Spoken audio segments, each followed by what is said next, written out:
Hey everybody, it's Luke over at Galaxy Tech Review, and today I've got a product from AAXA Technologies.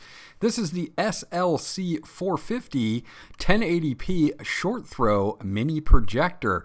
It is a 4K ready, which means it will play back 4K files, but it is native 1080p, does have those short throw optics, and it's built on Android, so it does have a built-in app store. We're going to take a look at it now, and I'll be right back.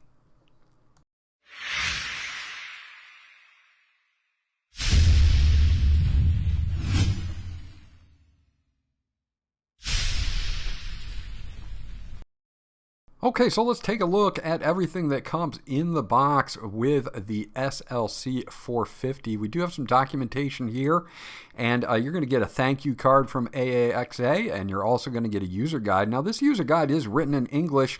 It's not micro print, so you're not going to need a magnifying glass to read it, and it covers pretty much everything, including your remote and keypad, your focus adjustment and throw distance, depending on how big you want your screen to be, everything else that you can think of as well.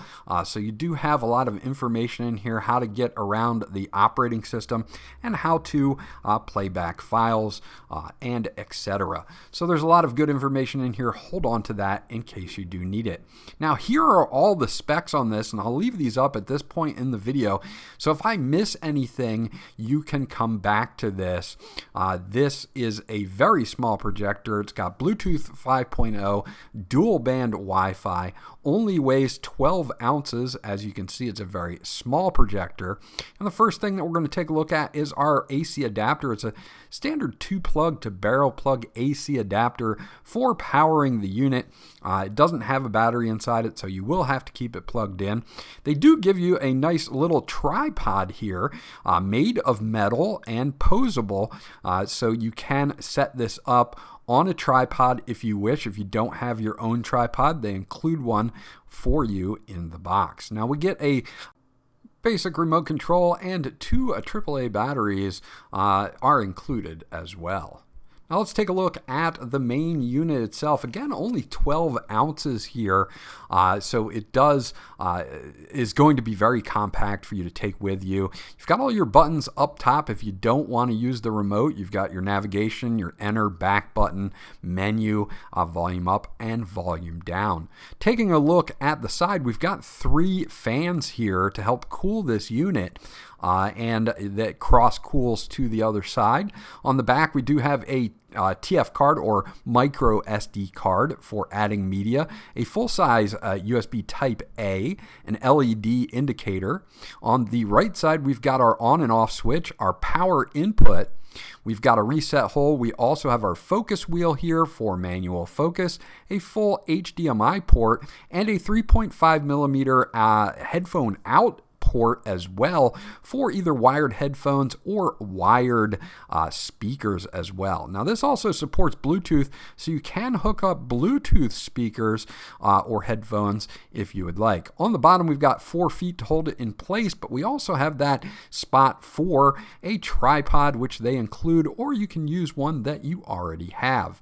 So this is a really nice compact unit here, so it's going to be super easy to transport or take with you if you need to take it for meetings, or if you want to take it to a friend's house, or you just want to take it outside and do maybe a movie night outside. Okay, so let's look at the main UI. This is our home screen here. We do a streaming services app or tab that has 6 already pre-installed: YouTube, HBO Go, Disney Plus, Netflix, Prime Video, Hulu, and they're already installed. Now this does run on Android, so you do have an app store that is included, or you can download more.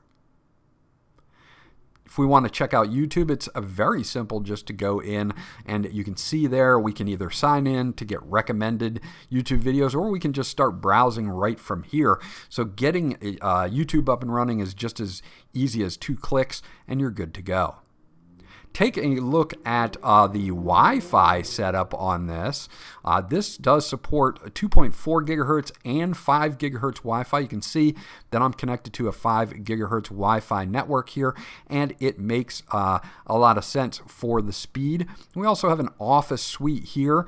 This is going to be WPS Projector, and it'll allow you to show basic things like XLS files, doc files, things like that that you may need to show. We do have a built-in browser here. It looks like a Google Chrome-based browser. Automatically takes you to Google. And we have that just in case you need to search the web for anything right from here. Now we do have an app store here that is built in, or at least my apps, and this will show you everything that is already installed. We do have Air Screen, again, for that Air Mouse function on your remote control, and we do have a full app store built in as well. Now this isn't the Play Store, it's their own app store, but they're going to have almost anything that you can think of as we look through here. You can see that we've got like TED and MLB and ESPN, HBO Max. We've got video, music, sports, lifestyle, and news, and they're kind of just broken down by category. Disney Plus, Crunchyroll, TuneIn Radio, anything that you can think of, they've probably got in here. Pluto TV, as you can see, SoundCloud, and a ton more. And that will cover our apps. Let's take a look at settings here, and this is all the things that you can go through. You do have your brightness settings, and there are 3 brightnesses: Eco Mode, Standard Mode, and Boost Mode if you need that extra brightness in a lighted environment. And you could use this for presentations and things like that. We do have other options such as our boot options, power on, ketone, screensaver, HDMI control, and a restoring factory settings. We do have our languages here as well. You can change your language settings from English to whatever your native language is, so they've got you covered there. In display, we've got our projection mode, so you can flip and rotate this in case you have this mounted upside down or ceiling mounted. You can zoom in or out from 100% all the way down to 50% if you're going to be doing a projection onto a smaller space, and then back to 100. You do have manual and automatic keystone correction, which is excellent. I have it on manual now, but if you wanted to leave it on auto, it does a good job at correcting the keystone to whatever surface you are going to be projecting onto. We do have Bluetooth here, and this is where you'll turn on your Bluetooth to connect either a Bluetooth speakers or maybe Bluetooth headphones as well, and back up and reset, and this is where you can go to factory reset the device. Now if we take a look at About, it'll give you your model number, Android version 9.0. Now there is only 1 gigabyte of RAM on here, but there is 8 gigabytes of ROM for storing extra applications, and even with 1 gigabyte I didn't feel any slowdown whatsoever in normal operations. Now we do have a screen mirroring here for Android and for iOS. So I'm going to screen mirror to Android just to give you an idea here, because I have an Android phone and I will connect via Android. Very simple to do.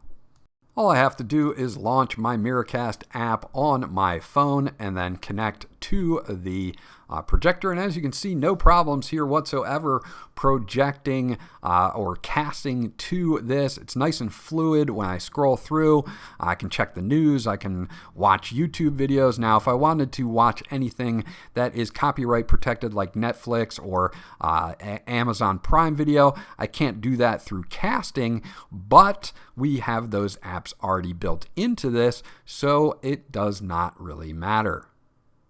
Now if we go into inputs, I'm going to select my USB stick here that I have in the projector, and I do have a Fortnite gaming test that is in 4K, and I want to play this back so that you guys can get an idea of the out-of-the-box look and sound of this video clip.